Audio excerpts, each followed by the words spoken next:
Thank you for tuning in to the GSMC Basketball Podcast presented by the GSMC Sports Network. I am your host, Nelson, here on this extremely hot Wednesday afternoon with the sun beaming in my face as usual. So we are going to dive right into the first segment. A lot of stuff talking about. This time, instead of starting with NBA basketball and free agency, we're going to start with the WNBA because the All-Star roster for the WNBA has just been announced. So we are going to talk a little bit about who is on the roster. Hint, hint, Caitlin and Angel are both on there. And then in the second segment, we are going to talk about LeBron James and how he decided to take a pay cut. Well, not really. No. Actually, no, I lied. He did not take a pay cut. Excuse me. And he ends up signing a max. So I'm just going to explain a little bit on why. And then in the third segment, I'm going to talk about the Warriors being interested in Lauri Markkanen. And then in the fourth segment, we are going to be doing a little bit of a free agency grading.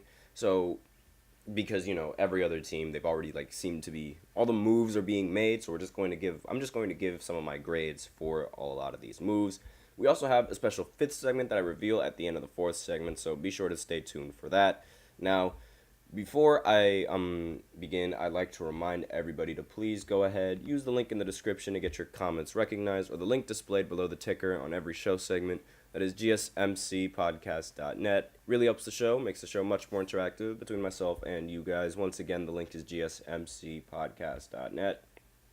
And with that out of the way, we can go right ahead and go into the first segment. Now, honestly, I'm sure you guys are probably saying to yourself, but wait a minute, didn't Kemba Walker retire? Yes, he did. Now, I'm not going to really talk about that because there are some, other news and other things that I want to get through first. And then tomorrow, I'll go ahead and go over Kemba Walker retiring. And really, the reason why I'm not really covering Kemba Walker retiring is because I want to try and accurately, give portray Kemba Walker's season, right? And his career in the NBA, because I feel like if I don't do that, that is going to be incredibly disrespectful, because while he might not be very respected in the NBA standpoint, as in he hasn't really done much in the NBA, he did a lot, and I can't really say that he hasn't done much in the NBA because he was a phenomenal player, but he didn't win anything major, I guess you could say. But in college, that's a completely different story. So that's why I want to make sure that I grasp all of Kemba Walker's career as opposed to just his NBA career. But yes, he did retire from basketball, and that's the reason why I'm not going to be covering it today. But now I'm going to be going into the WNBA All-Star roster. So first and foremost, Caitlin Clark is on the roster. Thank the Lord. And on top of that, Angel Reese is also on the roster. Again, thank the Lord. Because if one of them was on the roster and not the other, there was going to be so many major problems in the WNBA media. There were going to be so many arguments. There was going to be all this. There was going to be all that. People were going to bring up this. People were going to bring up that. It was going to be a war. And honestly, I'm thankful and grateful that they both got selected to be on the All-Star team for the WNBA. So, but this roster isn't just composed of just Caitlin and Angel, obviously. So I'm going to list all of the players that were selected. So we have Dewana Bonner. I'm assuming that's how you... Again, forgive me if I completely botch all of these names. And, I'm incredibly sorry if I do.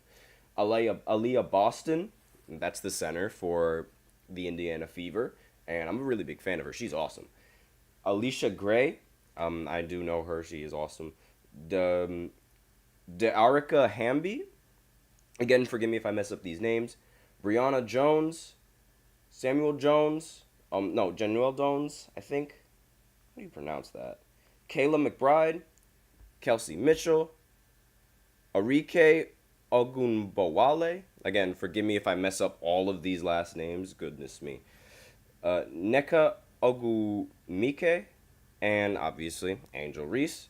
So really, the big problem, or the big debate over this WNBA All-Star team is that there aren't really many players on like that are from Team USA that made the All-Star. For some baffling reason, it's mainly prioritized a lot of the newcomers in the WNBA, and a lot of these players that don't necessarily have, how should I say, as much to their resume as most of the players on Team USA.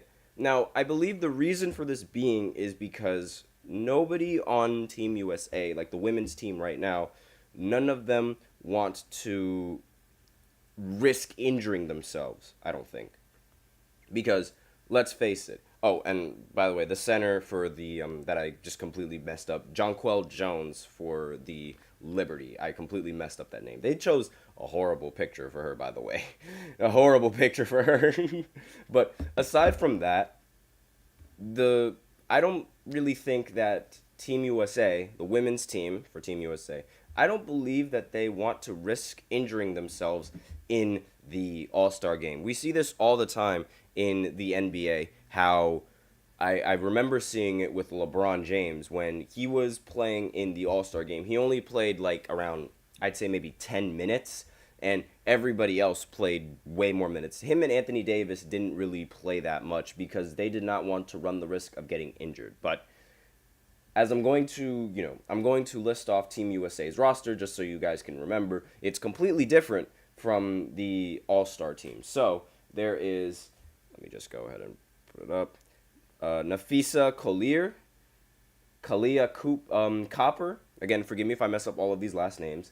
Chelsea Gray, Brittany Griner, Sabrina Ionescu, Jewel Lloyd, Kelsey Plume. And if you guys don't understand why I'm not a big fan of Kelsey Plume, it's because I'm a Giants fan. Tight end for the Giants used to be dating Kelsey Plume. They broke up, and all of a sudden, Darren Waller, who was the tight end, retires. So that's my reasoning for just disliking her. Completely, nothing has nothing to do with her game. Just don't like her. Just don't. Brenna Stewart, I like her. She plays for the Liberty. She's fantastic. Diana Taurasi, Caitlin Clark's biggest hater, but still phenomenal athlete regardless. Alyssa Thomas, Aja Wilson, and Jackie Young. Now, the reason why I call Diana Taurasi's Caitlin's biggest hater was because she was the first WNBA athlete that, I'm sorry, like, her opinion on Caitlin, I think it's incredibly harsh. I understand you've done a lot to the game and you feel like you should be respected, but that's not how you're supposed to treat these rookies. You're supposed to elevate them. You don't see Giannis Antetokounmpo being jealous that Victor Wembanyama is taller than him and was getting all this attention. You never saw that from any of those NBA athletes, which is why I'm not a really big fan of some of these WNBA athletes that just don't like Caitlin. Like I really want to be fans of them, but they just rub me the wrong way. And you guys might be like, "Oh, well, I mean, obviously they're going to be disrespectful towards Caitlin." Yes, I understand. On the court is completely different. In the media, you have to give those kinds of players the respect that they need. And I understand Caitlin hasn't really done much in the WNBA aside from breaking records. I'm just gonna point that out there, but it's it doesn't make any sense to me. It genuinely doesn't. I don't understand how NBA athletes, they can elevate all of these rookies and say that these rookies are going to be phenomenal, they're going to be great, but the WNBA players can't do that, especially when they're drawing the attention that you guys that they desperately needed. But I digress. So this entire roster completely different than the All-Star roster. And the All-Star voting in this as well was incredibly lopsided. Obviously, Caitlin Clark led in every single All-Star in terms of voting. Like, everybody voted for Caitlin to be on the All-Star. Who wouldn't? And it seems more of a popularity contest for the All-Star, as usual, I guess you could say, as opposed to who is actually better. And who knows? Maybe maybe the people who selected the WNBA All-Star team, maybe this was sort of done on purpose because, again, they don't want to run the risk of injuring any of their key players on Team USA, because Team USA, they do need to win that gold medal. The women, I definitely think that they will win that gold medal. I have a feeling that Brittany Griner is going to have a huge revenge game against Russia if if Russia qualifies for the Olympics. If you know, you know. And I really think that all of these players, obviously, Sabrina Ionescu, she should definitely be an All-Star. And I feel like same thing with Brianna Stewart. All of these players, they deserve to be All-Stars, but I would much rather as a player, as an analyst, things like that, I would much rather play in the Olympics than play in the All-Star game. I think I speak for everybody when I say this. And honestly, maybe the timing will interfere. Like, maybe the All-Star game was going to interfere with the schedule for Team USA. Who knows what it is? But that's sort of I think, in my opinion, that's really the real reason why a lot of these female athletes were chosen. Aside from Caitlin and Angel Reese, who were going to make the All-Star team regardless. In fact, you know what? Let's talk a little bit about both of them. So, Caitlin, obviously, we know she is breaking countless of records, but Angel is also on a roll as well. She has 11 double-doubles in a row, the most in WNBA history. She's balling. She's, without a doubt. But really, and I was a fan of Angel before, but not ever since she got into the WNBA, and ever since she's been talking all that talk with towards Caitlin, just yapping about how much she just doesn't like her and how much she feels like her game needs to be respected, I just ultimately lost my taste for her. I'm sorry. I'm a fan of her game. I really want to be a fan of her, but her attitude doesn't really do much to push me to wanting to root for her. I'm sorry, but it's that's my opinion, and that's sort of how I feel. But I'm not going to sit here and say that she is not a good basketball player, because that's not what I'm saying at all. I'm not a big fan of her attitude towards Caitlin. I feel like they should show, it obviously should be a rivalry. Yes, it should be a rivalry, but there also should be a little bit, a level of respect that you show these your fellow peers and your athletes, like how LeBron and Steph Curry show their respect. We know that LeBron and Steph Curry are rivals. We know they've seen each other in the finals 4 straight years. But on the media, they constantly respect each other. You don't hear Steph Curry over on the media saying, yeah, LeBron is great, but I'm great too. You don't hear them say that. Same thing with Kevin Durant and LeBron, because they are rivals as well. And even back in the day, Larry Bird and Magic Johnson, they were rivals since the college days. And even then, you still hear them praising each other. And even when Larry Bird was up against Michael Jordan in the playoffs, they were giving Michael Jordan, who was relatively new to the league at the time, only his second year, Larry was giving him praise. Genuinely giving him praise. So, granted, they might not have. It makes total sense that other players, because there were other players that were talking down on Michael Jordan on draft day and things like that, believing that not one singular guard was going to make a difference in the NBA. However, the NBA was relatively new, and there was never a guard that used to do that before. So it was literally never, ever done before. No one has ever seen it. So they had a right to believe that this wouldn't work or that wouldn't work. And again, they showed a level of respect once Michael Jordan got in the league, and I feel like that's not in the WNBA, and I'm just not a big fan of it whatsoever. But that is all I have for you on this first segment. So now we will go ahead and go into the second segment, where we pivot back to the NBA and talk about LeBron James and how he decides to sign a max and how this completely messes up the Lakers. So I will be right back after this short break. Be sure to stay tuned. I feel like I'm losing my mind. Is everybody in the world blind? Please, Lord, give me a sign, a sign. I feel like I'm losing my mind. Is everybody in the world blind? Please, Lord, give me a sign, a sign.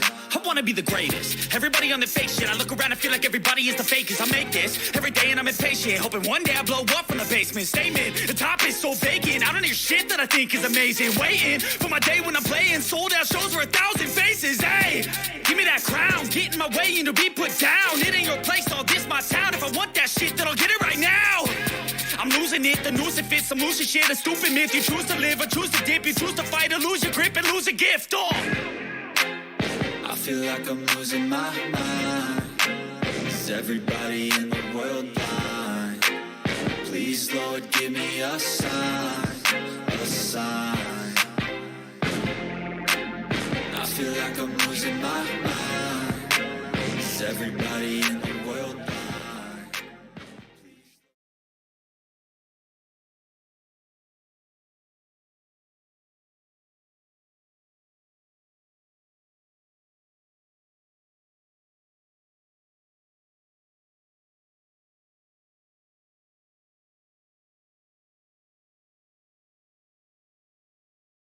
And we are back with the second segment of the GSMC Basketball Podcast presented by the GSMC Sports Network. And in this second segment, we are going to be talking about GOAT, LeBron James, and his contract with the Lakers that he recently signed. So before I begin, I'd like to remind everybody to please remember to use the link in the... Oh, never mind, wrong image. To use the link in the description to get your comments recognized, or the link displayed below the ticker on every show segment. That is gsmcpodcast.net. It helps the show, makes it much more interactive between myself and you guys.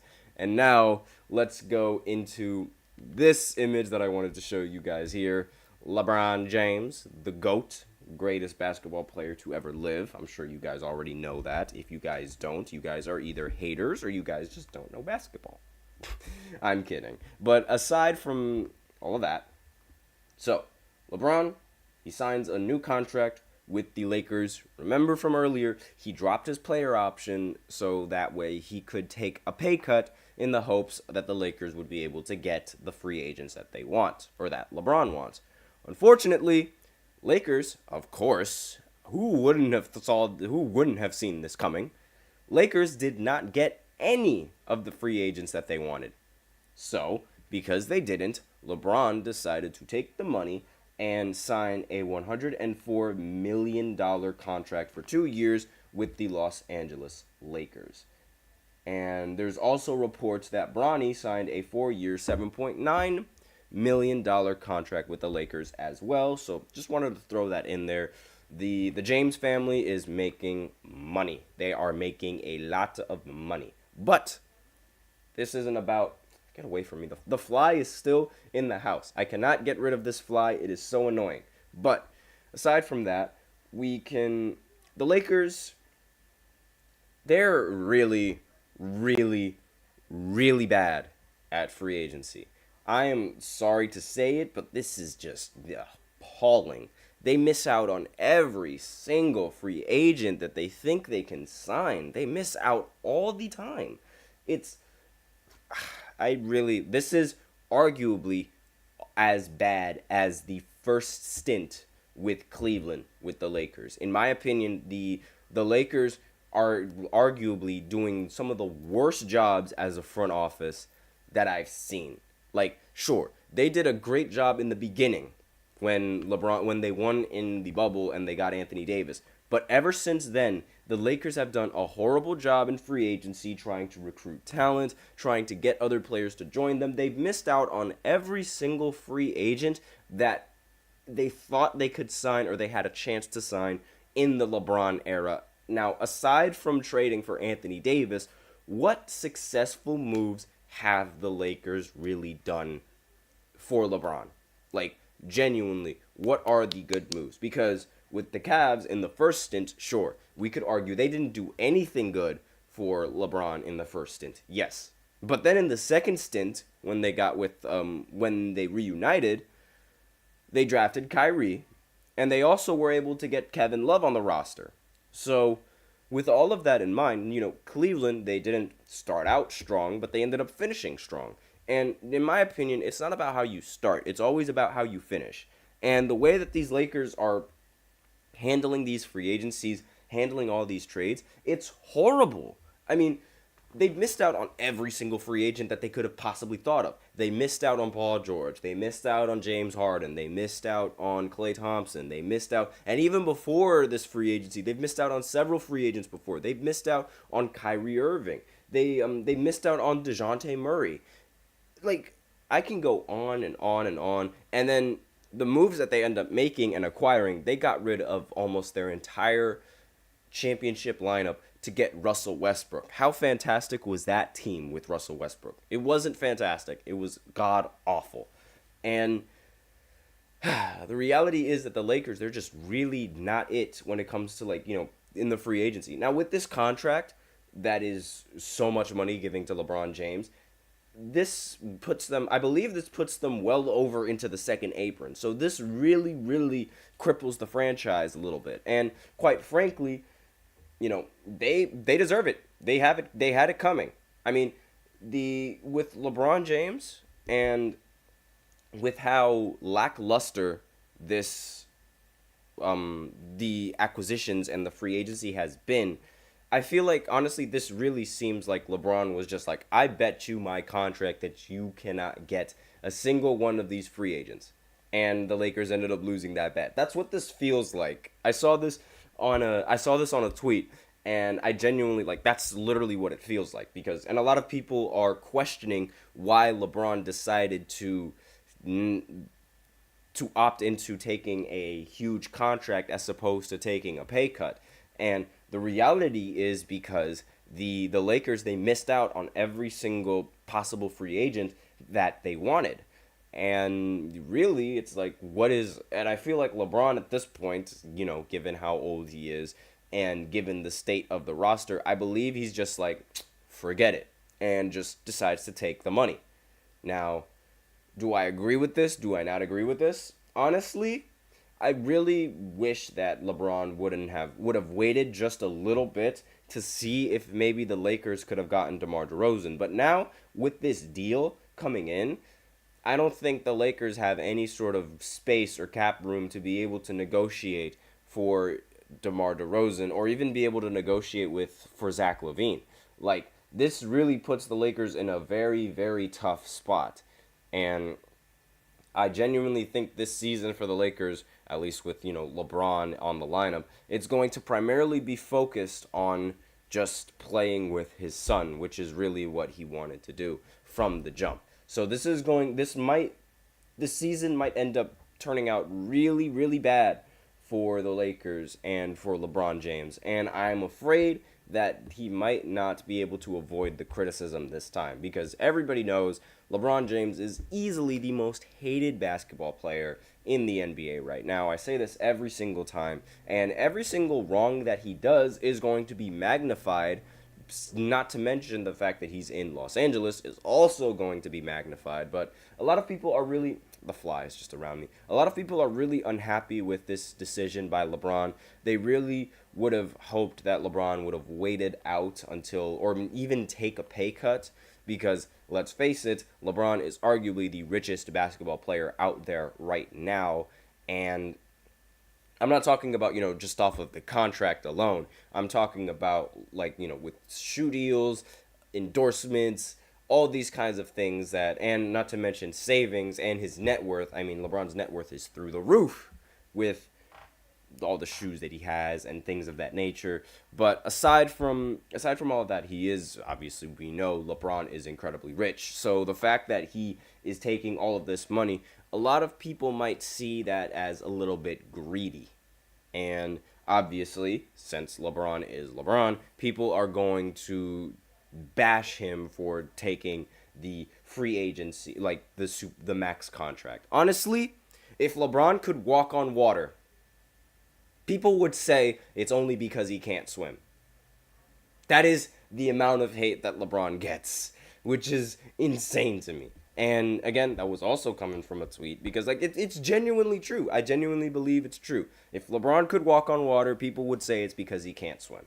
But aside from that, we are out of time for this second segment. So now we will go ahead and go into the third segment where we talk about the Golden State Warriors and their interest in Lauri Markkanen. And if we do have time, I'll talk a little bit about Kemba Walker and his retirement from basketball, because he did leave a little note that I would probably read if there is more time on the segment. So I will be right back after this short break. Be sure to stay tuned. Looking for your daily fix of sports talk without having to pay for it? GSMC Sports Network is available on YouTube. Just search GSMC Sports Network. Get your fix of daily sports talk shows on YouTube, absolutely free. NFL, college football, NBA, MLB, MMA, UFC, fantasy football, and so much more. GSMC Sports Network has shows running all day long, with new sports shows starting every 2 hours. Just like on your favorite cable sports channel, except GSMC Sports Network is absolutely free. Just search GSMC Sports Network on YouTube to catch one of your new favorite shows, like the GSMC College Football Podcast, Chip Shot Football Podcast, Hoops and Heels Women's Sports Podcast, GSMC Basketball Podcast, and so many more. Check it out for yourself. GSMC Sports Network, now available on YouTube absolutely free. Search GSMC Sports Network on YouTube right now.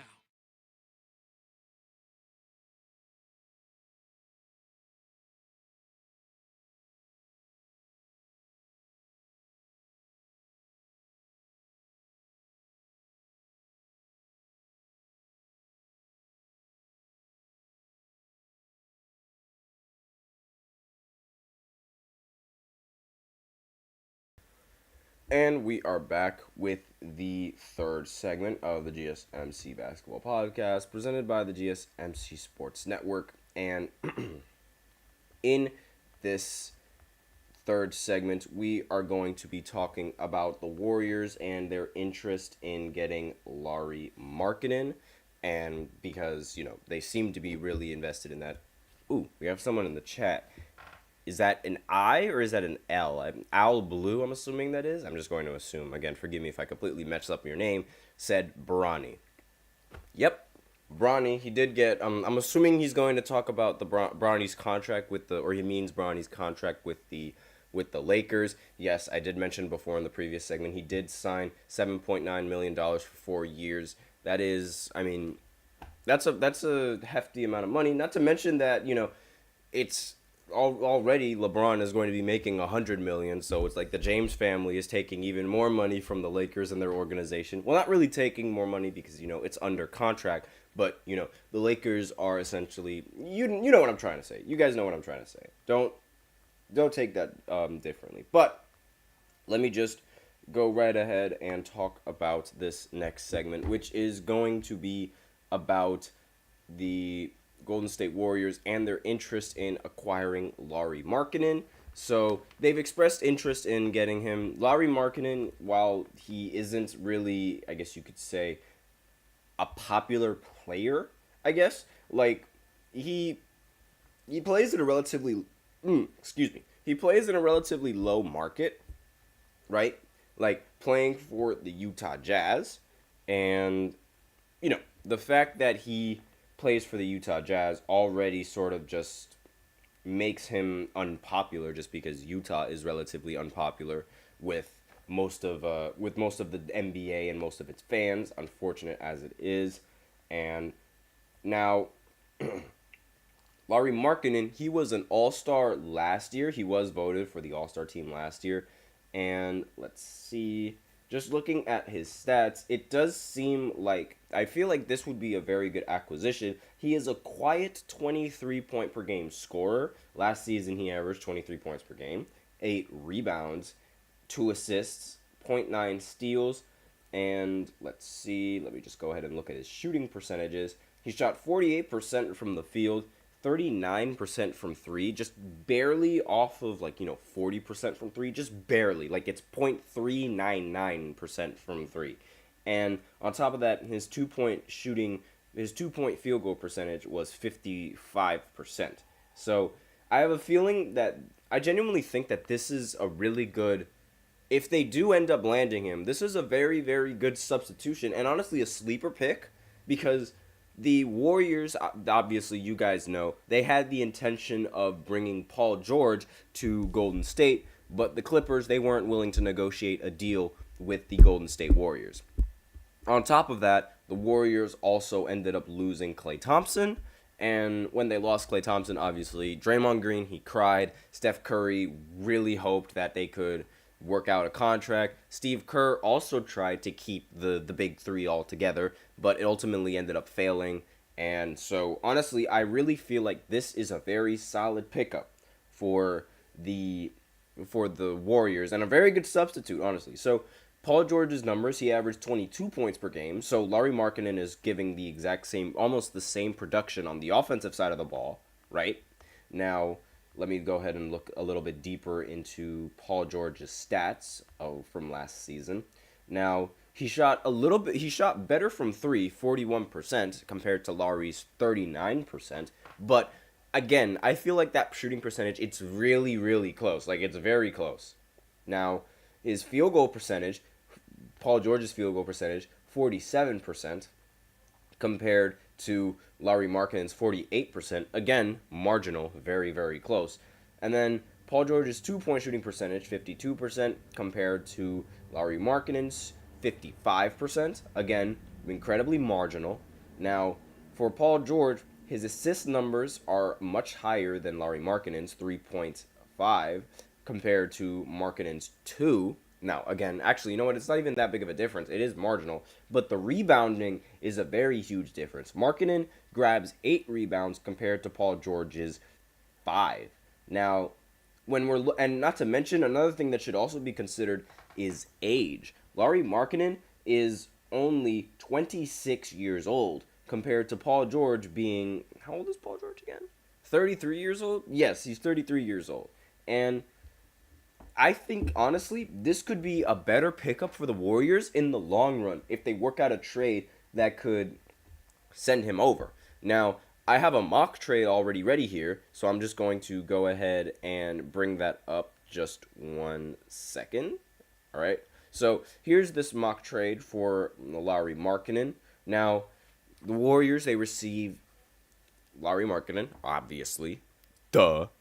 And the Utah Jazz receive Jonathan Kuminga, Kevon Looney, 3 first-round picks, and 1 pick swap. Now, obviously, Kuminga is, a lot of people might not be reluctant, a lot of Golden State Warriors fans might be reluctant to get rid of Kuminga, but I feel like maybe they're going to have to give up Kuminga if they want to sort of, how should I say, if they want to convince the Utah Jazz that this is a solid trade. Now, I mean, maybe if you want to just get rid of Jonathan Kuminga in this trade, because the 3 first-round picks and 1 swap is pretty valuable for Utah, especially since they do want to try and go into that rebuilding stage. So maybe remove Jonathan Kuminga from that list and just, go with Kevon Looney and 3 first-round picks along with a pick swap. That could also work, but who knows? Like, this is just a mock trade that I'm looking at right here and that I already have set up. So maybe it'll work, maybe it won't. Maybe it'll go through, maybe it won't go through. Granted, DeJounte Murray, the Pelicans were able to snag DeJounte Murray without needing to get rid of Brandon Ingram. So maybe the Warriors can work out a deal where they can end up getting Lauri Markkanen without needing to give up Jonathan Kuminga or any of those, I have a feeling that they're going to have to get rid of some picks. That's genuinely what I feel. And because Lauri Markkanen, while he is going to be valuable for the Warriors, he would also be valuable for Utah as they are trying to rebuild and, sort of create the roster. I believe they would create the roster around Lauri Markkanen, given how he's been an All-Star for a couple of years, and given how he should obviously, he's just like that. Honestly, if you watch him play, he's a very good basketball player, and he has height, he has a shot, he is fantastic in my opinion. But now, let's go right ahead and, we do have a little bit of time, so I might as well go ahead and read Kemba Walker's retirement. Actually, you know what? No, never mind. I'll save that for a completely different segment. Maybe for the 4th of July. And because, unfortunately I really do miss Kemba Walker. He is a Madison Square Garden legend, though. And I'll explain that in a future segment. But with that out of the way, we can go into the fourth segment where I essentially give my grades for free agency, which, it's a lot of players. So I'm just going to give my grades. Now, I might do it for both segments as, the fourth and the fifth segments. So be sure to stay tuned at the end of the fifth segment if you want to see all of my grades for free agency. So I will be right back after this short break. Be sure to stay tuned. In the next segment, as I said before, we're going to talk about I'm going to grade all the free agency moves, the trades, this, that, and the other, right after the short break. So be sure to stay tuned.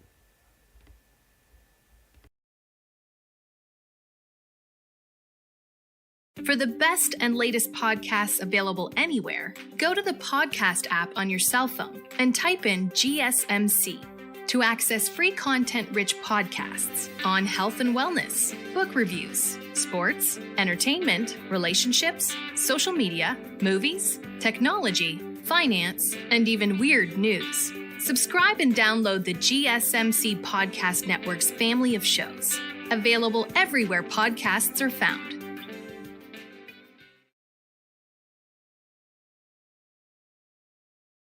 And we are back with the fourth segment of the GSMC Basketball Podcast, presented by the GSMC Sports Network. And in this segment, I'm going to be giving a quick free agency grading, and, this is going to include some trades, as well as, it's mainly going to be free agent signings as opposed to trades, but we might as well get the big trade out of the way. DeJounte going over to the Pelicans in exchange for Larry Nance and a couple of picks, as well as there was one other player in the trade deal. Let me go ahead and pull up the trade details of that just 1 second. Let me go ahead and see. But yes, so Larry Nance Jr., Dyson Daniels, and 2025 first round pick along with the 2027 first round pick. So I give it an A+ for the Pelicans. The fact that they didn't need to give up Brandon Ingram for this trade is fantastic. Now for the Hawks, I give it a C, because why the heck aren't you pressuring the Pelicans to get rid of Brandon Ingram? That's really my big complaint with this trade coming in from the Hawks perspective, because it's like, there's no way that you can make this team a good team. Like, what is that? But that is just me. So now we will go ahead and go into some free agent signings. So we have Paul George to the Sixers. Now, obviously, the Clippers, they let Paul George walk because they weren't willing to give him so much money, but they let him go to the 76ers decided to pick him up. Now, I'm not really a big fan of how much money they're giving him in the max deal, because they still have to, that's just a lot of money to be giving Paul George, in my opinion, an aging player who not only that has suffered through several injuries, but still, in hindsight, I will give it between, a B+ and an A-. It's right in between there. So if you want to say A- or B+, I have no problems with either or. That's my grade for Paul George's move to the 76ers. Next, we have KCP deciding to go over to the Orlando Magic. The Orlando Magic, they needed some more three-point shooters as well as a solid defender, and I believe that, KCP being a 3-and-D option, while they didn't get Klay Thompson, KCP is a solid pickup, and I do think that, obviously, 3 years, $66 million with a third-year player option, I think it's a no-brainer for the Orlando Magic, and they had a lot of cap space, so they were able to use the money on someone like him. And the bigger plus here may be what KCP brings on the defensive side of the ball, as opposed to if they were to get Klay Thompson, they would just get a solid shooter. And while Klay Thompson was a good defender in his prime, he's no longer a good defender in his prime.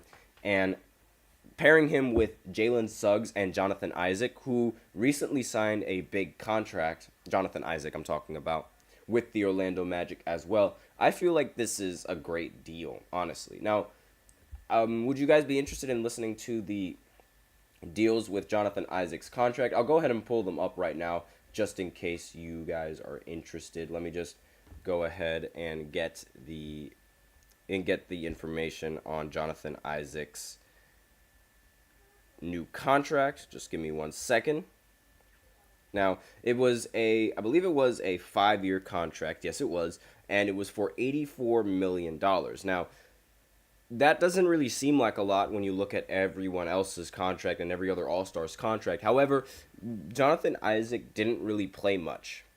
And giving it to someone who doesn't really play that much doesn't really seem ideal. However, I'm not going to say that he doesn't bring value. But I grade this move, this free agent signing, like KCP's free agent signing, I give it an A for the Orlando Magic because the defense and the three-point shooting, fantastic. Next, James Harden re-signing with the Clippers. Now, I don't really agree with the fact that they chose Harden over Paul George because I feel like, Harden is he's no longer the same monster that he was before. Meanwhile, Paul George is still being a lot more consistent than James Harden. But in the regular season, at least, James Harden is a very, very solid pickup. And he's still a solid player and is still good enough to run the offense as well as set up plays for his own teammates. Now, I give this a grade of a B- simply because I do not like James Harden in the postseason. In the postseason, James Harden always just underperforms. Every single postseason, he underperforms, and it's really no secret. So, just wanted to point that out. Next, we have Chris Paul to the Spurs. Again, one of my favorite free agent signings so far because it just pairs up so well with Victor Wembanyama, and just it's a great fit for Chris Paul, who, while he did get waived by the Golden State Warriors, what's really crazy to me is how Chris Paul got waived twice, but he's still a phenomenal athlete, and he's still able to get deals despite the fact that he gets waived, which really, it surprises me. But anyways, I think this is the first A+ because Victor Wembanyama is going to be great under Chris Paul, with Chris Paul, running the offense and all of these things. So, A+, without a doubt. Next is Cade Cunningham signing his extension. Remember, he signed a 5-year, $226 million extension with the Detroit Pistons, and he is a great pickup for the Pistons, arguably the only good player that the Pistons have on the team, and I give this an A. Really, they just really needed the talent, and because of just how bad the Pistons roster is as a whole, this is just a great pick. Next is Jonas Valanciunas. He ended up signing with the Wizards for 3 years, $30 million. I give this a C- because I'm not a big fan of him being the center for the Wizards. And I'm also just not a big fan of him at center in general. He's not a very good rim protector, and he did have, that one ridiculous shooting performance before the league ended up shutting down because of COVID. But really, aside from that, there's really nothing memorable that Jonas has done, in my opinion. Now, what really makes this even worse, in my opinion, is that he's going to take minutes away from Alexander Sarr, who is the big rookie that I really thought should have been drafted number 1 by the Atlanta Hawks. So we understand that the Wizards, they aren't going to win anything. So why is it that they aren't going to try to develop Alexander Sarr to be that great center by giving him some minutes, as opposed to just, signing another center that is going to take away the minutes? But that's just me. Next is Najee Marshall to the Dallas Mavericks. I don't really need to talk about this that much because I think this is a solid pickup. 3 years, $27 million. I give this a B+. Next, Derrick Jones Jr. to the Clippers. Now, this is unfortunate for Dallas because they ended up losing a valuable asset to the team. But the Clippers, they ended up getting him for 3 years and $30 million. Now, it's hard not to view this deal through the lens of Paul George's departure, though. And Jones is essentially Paul George's replacement, really. And replacing someone like that, like Paul George, with someone like Derrick Jones, it's a downgrade, period. So I give it a B. They did a pretty good job trying to replace him, but, it's not all that. Next is Andre Drummond to the 76ers for 2 years on a $10+ million contract. And he was the first player who switched teams after the free agency window opened on Sunday. He's a substantial upgrade to the backup 5 spot for the Philadelphia 76ers. I give it an A. Now, remember, Andre Drummond used to put up 20 and 20 several times. Now, they weren't really that valuable 2020 games, unfortunately enough, because, he didn't really play for a solid team. But coming off the bench, I think he'd be good. I think he'd be all right. Now, let's move on to, obviously, he is a Brooklyn Nets legend as well. Cannot forget about when he threw up the deuces against the Miami Heat and in homage to Tyreek Hill. But aside from that, speaking of the Miami Heat, Kevin Love ended up returning to the Miami Heat on a 2-year, $8+ million contract. And his outside shooting is definitely something to command attention if you are the Heat. So he is a very solid role player. Not the same kind of player that he was on the Timberwolves or on the Cavs, but I do still give it an A because of the value that he brings with the spacing for the Miami Heat. Next, we have Eric Gordon going to the 76ers.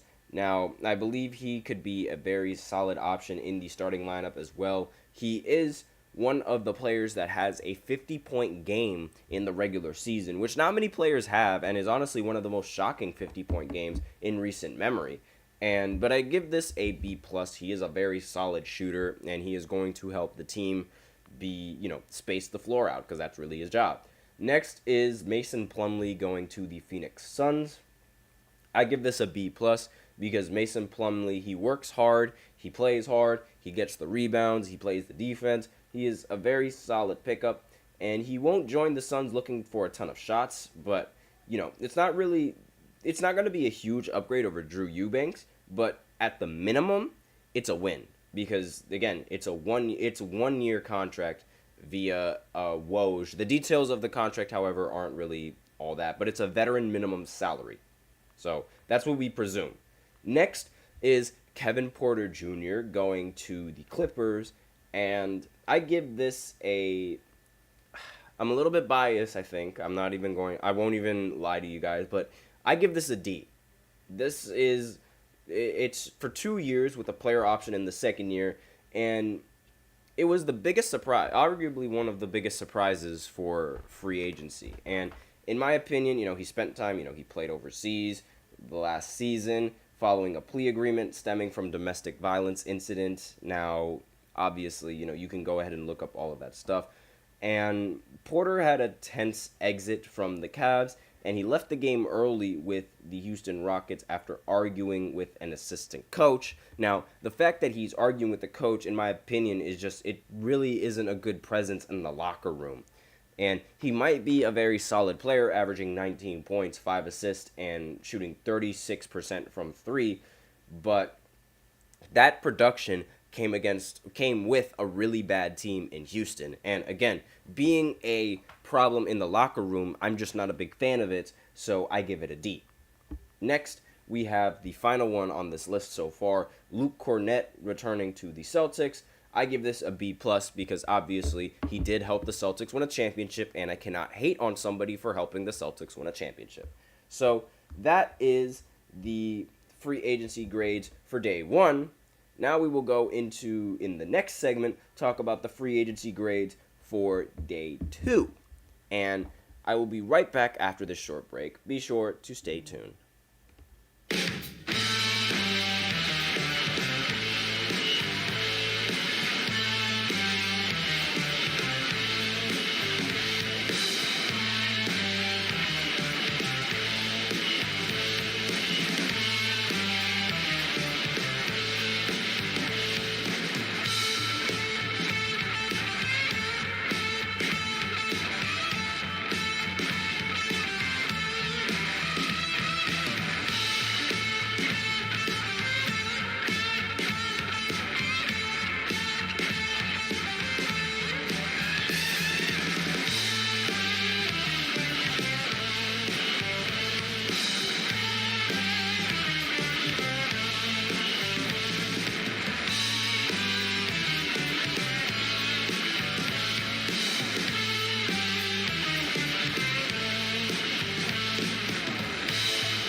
And we are back with the fifth segment. Whoops, that's not the right one.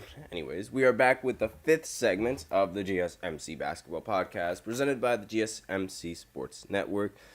I apologize for that little technical error right there. That's my bad. But in this next segment, we are going to continue with my free agency grades because there was a lot of moves that ended up happening in free agency. So I'm just going to talk a little bit about that a little bit more because, again, a lot of moves and I got a lot of opinions to share and only very little time to share them. So we are going to talk about Jason Tatum's extension with the Celtics. While it is a huge amount of money that they are signing and it puts the Boston Celtics into the second apron, it is well worth it because it ultimately resulted in a championship. So I have to give it an A+.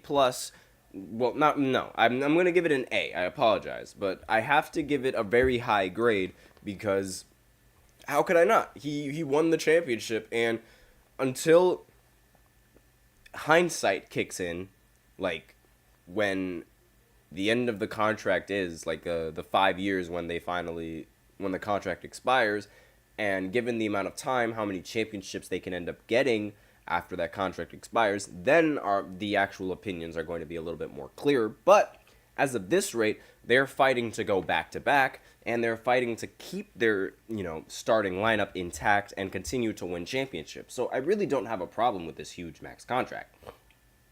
Next, we have Tyrese Maxey getting a $204 million max deal with Philly. I talked about this a little bit, but I really skimmed over it because I wasn't entirely sure just, the deal and what it entails. But definitely an A+ move coming from the Philadelphia 76ers. He is a young player. He deserves to stay on the roster, and he deserves all the money that he gets.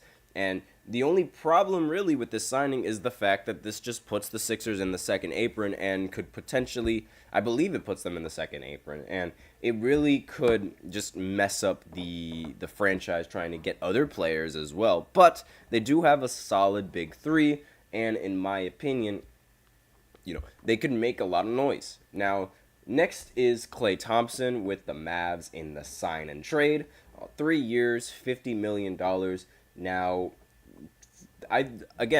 pairing him up with Luka and Kyrie is a very solid pickup because they do need that solid catch and shooter for the team. They can run plays off the ball, cause a bunch of distractions for the team that they would not really distractions for the team, but so distractions so that way they could distract the team that they are going against. And so because of this, I have this as an A because, this makes total sense, in my opinion. I mean, having someone to run off the ball while while Kyrie and Luka are doing something with the ball is going to be a lot better than just having those players stand still, literally just stand still and wait for them to get the ball when Luka and Kyrie make a move to the basket, which is a big problem.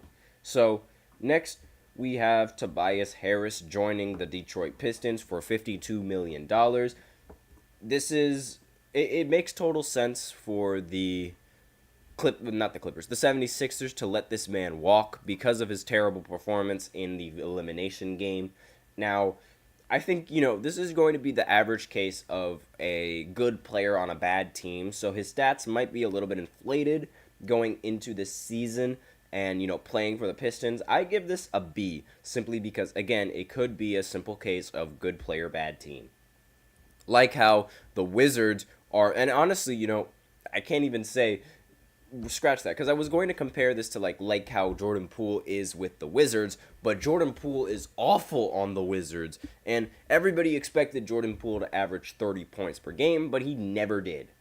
Now, next we go Isaiah Hartenstein leaving the Knicks to go to OKC. Now, I think this is an A move coming in from the OKC because while they do have a starting center with Chet, Isaiah Hartenstein is going to be a great option coming off the bench. Excuse me. And it seemed like once OG was getting all of that money, it was almost guaranteed that the it was almost guaranteed that the Knicks weren't going to be able to re-sign Isaiah Hartenstein. So the OKC, I give them props for being able to pick up such a good player, and I give that an A. Next, we have Kelly Oubre returning to the 76ers. Now, while Kelly Oubre, isn't all that, in my opinion, as, a player, he's a very solid role player for the team, and while it does have an attitude, I remember he did flip a lot of the refs off. He did say F you to the refs. You could clearly see that in video clips and he did get fined for doing that. So filling out the roster around 2 stars on max contracts, it's going to be hard enough under the league's new CBA, with Paul George now joining them on a 3rd max deal. The Sixers were in a real danger of sacrificing their depth. But, Kelly Oubre, he brings tremendous value on a veteran minimum deal in Philadelphia last season, averaging 15, 5, 1 steal per game in 68 games. And there's a real chance that Oubre could have gotten more than from the contender possessing the full $12.9 million non-taxpayer mid-level exception. By signing for this amount, Oubre's new salary could fit the Sixers' $8 million room exception. So this is a pretty good signing for the 76ers, and I give it a B+. Next, we have Jalen Smith getting $27 million coming in from the Chicago Bulls. Now, I think this is a C- because this is just a ridiculous amount of money for 3 years from a player that isn't really all that, and he's gonna be a backup power forward. So why are you giving a backup so much money? But that's just me.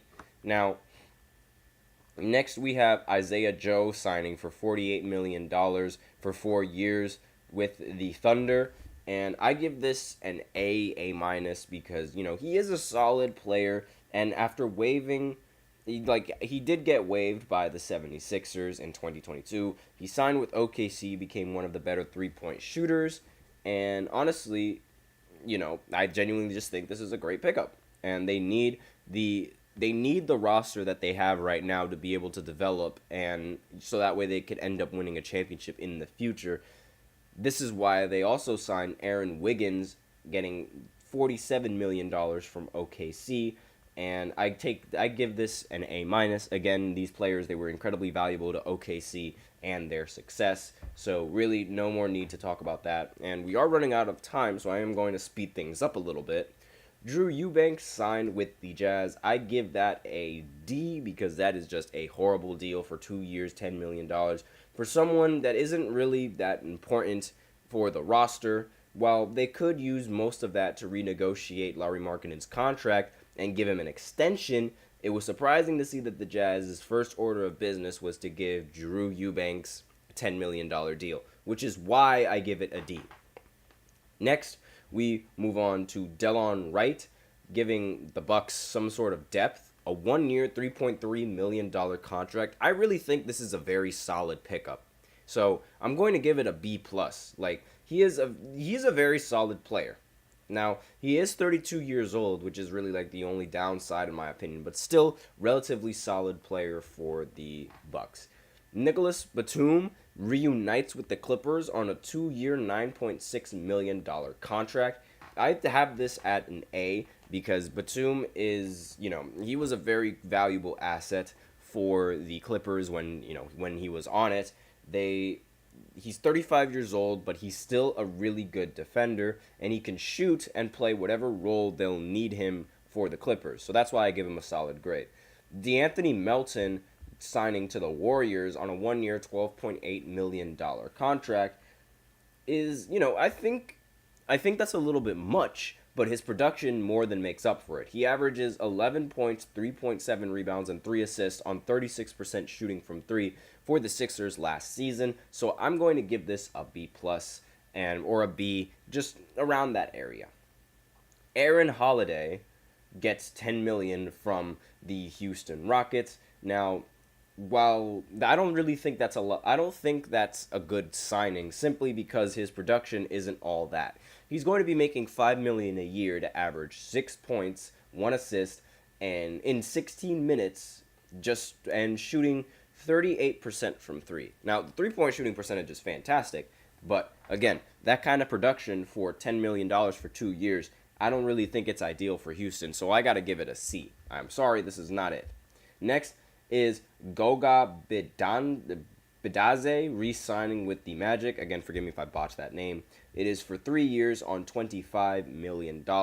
Now, he's going to turn 25 in July, so there may be a hint of development in, I think he might develop into being a pretty solid player. So he did average 5 points, 4 rebounds, 1.3 assists, but he did also average 1.2 blocks in just 15 minutes. Now, per 75 possessions, he averages 12 points, 11 rebounds, 3 assists, and 2.8 blocks. So his production could be phenomenal in the future if he does get more minutes. So I give that an A. Next, we have Gary Harris re-signing with the Orlando Magic. Orlando Magic. Oh, but aside from that, 2 years, $14 million. Now, they did get KCP, and Gary Harris, he's probably not going to be the starting lineup if they do get KCP, but he is a very solid player coming off of the bench, and he does average a considerable, a consistent 9 points and 1.4 threes while shooting 39% from the three-point line. So he's also a very solid defender, so he could be a very, very good, substitution coming in from the bench. So that's why I give it a B+. Then we have Chris Dunn returning to the Clippers. I also give that a B+, because he is one of the best defenders in his draft class. Or, no, not in his draft class, I apologize for that. In his free agent class, I meant to say. And in just 20 minutes, he averaged 7 points, 4 assists, and was shooting 39% from three on Utah. So definitely a good pairing with Kawhi Leonard and James Harden, in my opinion. Then finally, we have Mo Bamba joining the Clippers, and I give that a B just because, I'm not a really big fan of Mo Bamba. I also don't know how much the contract is going to be worth. It's still to be announced, according to Woj. It's a 1-year contract. So again, I have no idea how much money he's going to be making on that contract, but he only averaged 7 points, 5 rebounds, 1.2 blocks, and only 1 3-pointer. And quite honestly, the only real thing that he's really acknowledged for is the fact that he is on the song. His name is a song, Mo Bamba. I'm sure you guys know exactly what that song is and how popular it was. But aside from that, that is all I have for you guys in this final segment. So thank you so much for tuning into the GSMC Basketball Podcast presented by the GSMC Sports Network. Your support means a lot to us, so please remember to subscribe to the show and leave a positive review. It really does make a difference. We also invite you to follow us on Facebook, Twitter, TikTok, and Instagram for more content and updates. Also, I should mention that was my own list and my own opinions. However, I did get a lot of the notes from Bleacher Report. I just wanted to point that out so that way you guys would know. And yes, that is still all that I have for this final segment. And as usual, please remember to use the link in the description and get your comments recognized, or the link displayed below the ticker on every show segment. That is gsmcpodcast.net. It really helps the show, makes it much more interactive between myself and you guys. But that is, again, that's all I have for you guys in this segment. Thank you so much for tuning in. I am your host, Nelson, and as always, take care.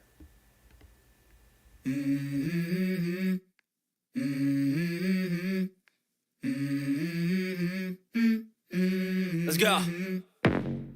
I wake up to a little bit of drool on my pillow, feel like it's gonna be a bad day. Yeah, I'm tired of shit, and the coffee ain't hit yet. Damn.